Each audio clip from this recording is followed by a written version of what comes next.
नमस्कार, आप देख रहे हैं लखनऊ का अभिमान न्यूज और मैं हूं आपके साथ ज्योतिका। आइए रुक करते हैं खबर की ओर। चुनावी बॉन्ड पर रोक के बाद आतिशी बोली, पारदर्शिता तय करने की दिशा में सुप्रीम कोर्ट का फैसला बड़ा कदम। सुप्रीम कोर्ट द्वारा गुरुवार को चुनावी बॉन्ड स्कीम पर तत्काल प्रभाव से रोक लगाने के आदेश के बाद दिल्ली सरकार मंत्री आतिशी ने बड़ा बयान दिया है। उन्होंने कहा, हम चुनावी बॉन्ड पर फैसले का स्वागत करते हैं। यह चुनावी फंडिंग में पारदर्शिता सुनिश्चित करने की दिशा में एक बड़ा कदम है। बता दें कि लंबे अरसे से विरोधी दलों के नेता चुनावी बॉन्ड के जरिए मिलने वाले पैसे की पारदर्शिता को लेकर शिकायत करते आ रहे थे। गुरुवार को उसी मामले पर सुप्रीम कोर्ट ने एक बड़ा फैसला सुना दिया। शीर्ष अदालत ने अपने फैसले के तहत चुनावी बॉन्ड पर तत्काल प्रभाव से रोक लगा दी है। देश के मुख्य न्यायाधीश DY चंद्रचूड़ की पीठ चुनावी बॉन्ड स्कीम को असंवैधानिक करार दिया है, साथ ही इसे सूचना अधिकार का उल्लंघन भी बताया है। सुप्रीम कोर्ट की 5 जजों की पीठ ने SBI को अप्रैल 2019 से अब तक मिले चंदे की पूरी जानकारी 6 मार्च तक चुनाव आयोग को मुहैया कराने का आदेश भी दिया है। वहीं चुनाव बॉन्ड पर सुप्रीम कोर्ट का फैसला आने के बाद कांग्रेस नेता पवन खेड़ा ने कहा, सुप्रीम कोर्ट का फैसला अंधेरे में उजाले की किरण की तरह है।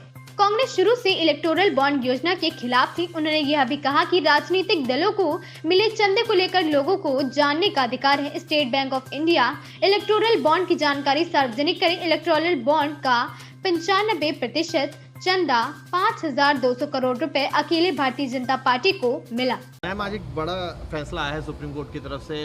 जो पॉलिटिकल पार्टीज के इलेक्टोरल बॉन्ड्स थे उनको मना कर दिया गया है कि अब वो नहीं यूज हो सकते हैं और तत्काल प्रभाव से उन्हें निष्क्रिय कर दिया गया है और उन्हें अवैध भी घोषित किया है। देखिए, हम इलेक्टोरल बॉन्ड्स के इस डिसीजन का स्वागत करते हैं। ये ट्रांसपेरेंसी के इंटरेस्ट में, इलेक्शन फंडिंग की ट्रांसपेरेंसी के इंटरेस्ट में एक बहुत महत्वपूर्ण कदम है।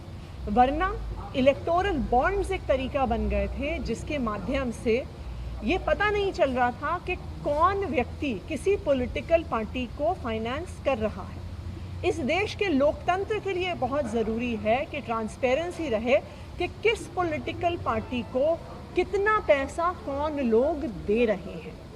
और ये बहुत खुशी की बात है कि सुप्रीम कोर्ट ने ECI को तुरंत प्रभाव से कहा है कि किस पार्टी को कितने इलेक्टोरल बॉन्ड्स मिले, उनकी सारी डिटेल्स को पब्लिक डोमेन में डाला जाए। इस देश के हर नागरिक को ये जानने का अधिकार है कि जिस पार्टी को वो वोट दे रहे हैं उस पार्टी को फंडिंग कहाँ से आई है, क्योंकि ये एक नागरिक को जानने का अधिकार है कि क्या जो किसी राज्य में या जो केंद्र में जो पार्टी शासन कर रही है, क्या वो अपने वोटर की चॉइस के आधार पर निर्णय ले रही है या जिसने उसे चंदा दिया है उसके आधार पर निर्णय ले रही है। इसलिए ये लोकतंत्र के लिए बहुत ही महत्वपूर्ण कदम है और हम इसका स्वागत करते हैं कि इलेक्टोरल बॉन्ड्स को तुरंत प्रभाव से अवैध घोषित कर दिया गया है। इस खबर में बस इतना ही। बने रहिए लखनऊ का अभिमान न्यूज के साथ।